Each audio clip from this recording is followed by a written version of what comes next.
नमस्ते। आप सभी का मैत्री बोध के परिवर्तन की कक्षा में स्वागत है।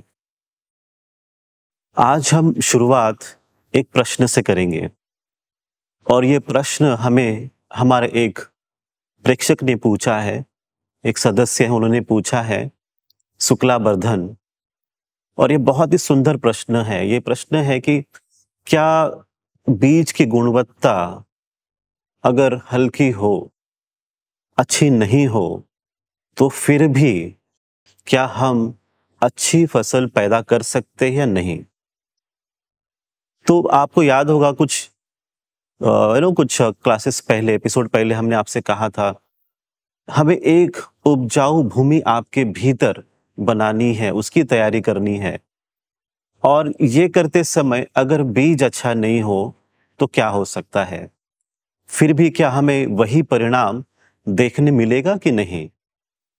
अब फिर से हम इसे एक तकनीकी तौर पे समझते हैं, आपको बहुत मदद करेगा और आपकी जो यात्रा है यहाँ से आगे जीवन की, इसमें काफी स्पष्टता आएगी। सबसे पहले अच्छी फसल अगर आपको पैदा करना है तो जरूरत है अच्छे भूमि की, उपजाऊ भूमि की।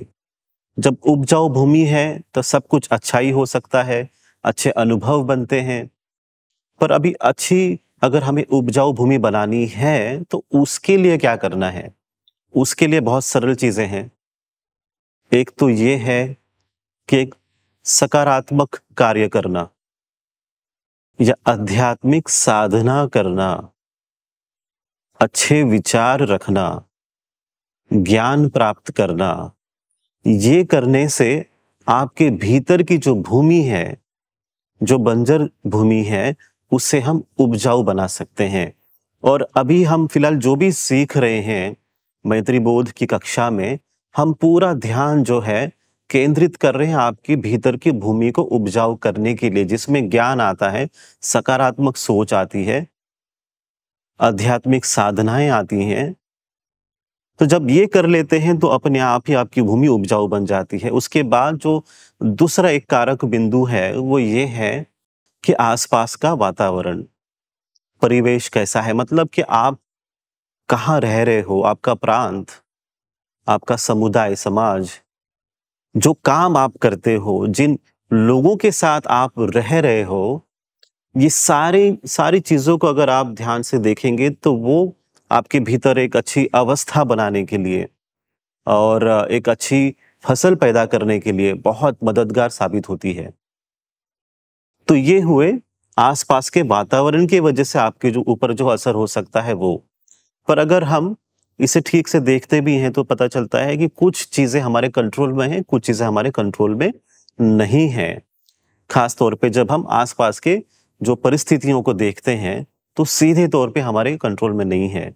जो आप कर सकते हो अपने भीतर, वो आप जरूर कर सकते हो। और तीसरा कारक बिंदु जो है, जो बहुत महत्वपूर्ण है आपकी उपजाऊ भूमि के बाद, पर्यावरण के बाद, वो है बीज। बीज की गुणवत्ता अगर अच्छी है, अगर उपजाऊ भूमि है, वातावरण अगर बहुत अच्छा है और अच्छे बहुत ही गुणवर्धक अगर आपके भीतर बीज आप रखते हो, डालते हो, तो अपने आप ही आप अच्छा असर अपने भीतर पा सकते हो। पर प्रश्न यहीं पर आता है जो हमें पूछा गया है कि अगर उसकी जो स्तर है, उसका जो गुण है, वो अगर हल्के स्तर का है तो फिर भी क्या हम हमारे भीतर उस परिवर्तन का अनुभव कर सकते हैं क्या? तो जवाब है हाँ। और वो कैसे होगा? वो दो तरीकों से हो सकता है। पहला जो है वो है संस्कारों के द्वारा। अगर आपके भीतर का बीज हल्के स्तर का है तो उसे हम बहुत सकारात्मक बना सकते हैं संस्कारों के द्वारा। वैसे ही आपके भीतर अगर बीज हल्के स्तर का है तो हम दूसरी तौर पे काम कर सकते हैं, वो है आध्यात्मिक क्रिया। आध्यात्मिक क्रियाओं के द्वारा वो बीज जो है वो पूरी तरह परिवर्तित हो जाता है। जो बहुत हल्के स्तर का है वो श्रेष्ठ स्तर का बन जाता है। तो कौन सी वो दो चीजें हैं? वो है आपके भीतर परिवर्तन लाने के लिए एक तो आध्यात्मिक क्रिया है, और दूसरा है संस्कार। जब आध्यात्मिक क्रिया करते हैं तो आप अपने भीतर वो परिवर्तन देख पाते हैं। और आध्यात्मिक क्रिया और आध्यात्मिक साधना दोनों अलग चीज हैं। आध्यात्मिक साधना उपजाऊ भूमि के लिए है, आध्यात्मिक क्रिया जो है वो बीज को श्रेष्ठ बनाने के लिए है।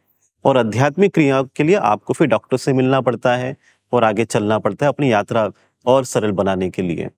पर इसका सारांश क्या है आज, कि कोई भी हो, किसी भी प्रकार का व्यक्ति हो, किसी भी प्रकार की मानसिकता हो, आप आपके जीवन में परिवर्तन का अनुभव करेंगे।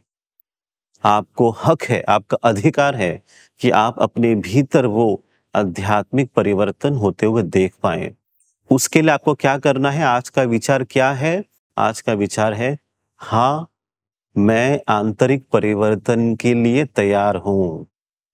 हाँ, मैं आंतरिक परिवर्तन के लिए तैयार हूं। इस विचार को लेके अभी आपको अगले हफ्ते तक चलना है कि मैं तैयार हूं मेरे भीतर, अपने भीतर आंतरिक परिवर्तन को अनुभव करने के लिए।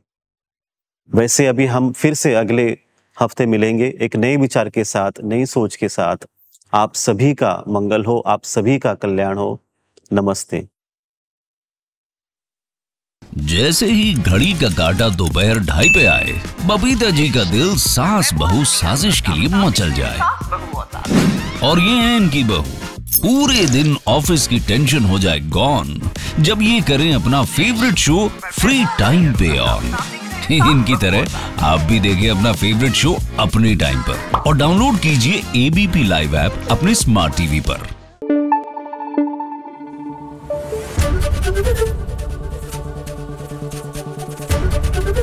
एबीपी न्यूज आपको रखे आगे।